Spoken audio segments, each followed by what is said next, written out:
ಖುಷಿ ವಿಚಾರ. ಇದು ಪ್ರತಿಷ್ಠೆಯ ಎಲೆಕ್ಷನ್ ಆಗಿತ್ತು. ಹಾಗಾಗಿ ನಮ್ಮ ಆರ್ ಬಿ ತಿಮ್ಮಾಪುರ ಸಾಹೇಬರಿಗೆ ಇನ್ಚಾರ್ಜು ಮತ್ತು ಸತೀಶ್ ಜಾರಕಿಹೊಳಿ ಸಾಹೇಬರಿಗೆ ಅಲ್ಲಿ ಹ್ಯಾಂಡ್ ಓವರ್ ಮಾಡಿದರು.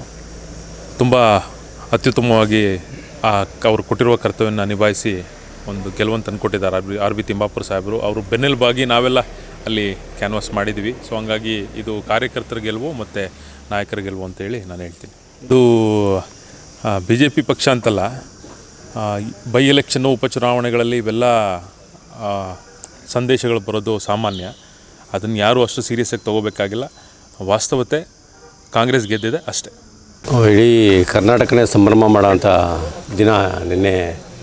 ಏನು ಉಪಚುನಾವಣೆಯಲ್ಲಿ ತುಂಬ ಭರ್ಜರಿ ಗೆಲುವನ್ನು ದಾಖಲಿಸಿ ಯಾರೂ ನಿರೀಕ್ಷೆ ಮಾಡೋದಕ್ಕಿಂತ ಹೆಚ್ಚು ಮತಗಳ ಅಂತರದಿಂದ ನಮ್ಮ ಅಭ್ಯರ್ಥಿ ಗೆಲುವಿನಲ್ಲಿ ಪ್ರಮುಖ ಪಾತ್ರವನ್ನು ನಮ್ಮ ಸಚಿವರಾದ ಆರ್ ಬಿ ತಿಮ್ಮಾಪುರ ಸರ್ ಅವರು, ಜೊತೆಗೆ ಅವರ ಒಂದು ತಂಡ ಏನು ಬಲಿಷ್ಠವಾಗಿ ಈ ಒಂದು ಚುನಾವಣೆಯ ಒಂದು ಕರ್ತವ್ಯನ ಪರಿಪಾಲಿಸಿ ಅಲ್ಲಿ ಒಂದು ಅಭೂತಪೂರ್ವ ಲೀಡ್, ಅಂದರೆ ಅವರು ಚುನಾವಣಾ ನಂತರ ದಿನಗಳಲ್ಲೇ ಸಿಕ್ಕಿದ್ರು ಸರ್. ಅವರು ಖಂಡಿತ ಅವರು ಒಂದು 18,000 ಮತಗಳ ಅಂತರದಿಂದ ನಾವು ಗೆಲ್ಲಿತೀವಿ ಅಂತ ಅವತ್ತೇ ಹೇಳಿದರು.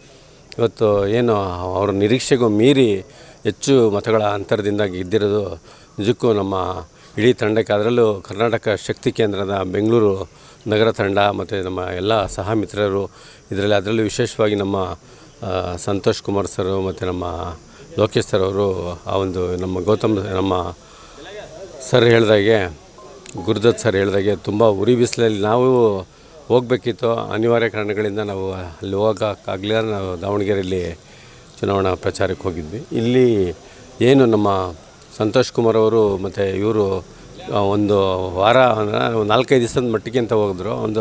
ಅವರು 9 ದಿವಸಗಳ ಕಾಲ ಚುನಾವಣೆ ದಿವಸದ ತನಕ ಅವರು ಅಲ್ಲಿದ್ದು ತುಂಬಾ ಶ್ರಮಪಟ್ಟು ಪ್ರತಿಯೊಂದು ಬೆಳಗ್ಗೆಯಿಂದ ಸಂಜೆವರೆಗೂ ಶ್ರಮಿಸಿ ಈ ಒಂದು ಗೆಲುವಿಗೆ ಅವರು ಸಹ ಒಂದು ಪಾತ್ರನ ವಹಿಸಿರೋದು ತುಂಬ ನಿಜಕ್ಕೂ ಸಂತೋಷ ಸರ್.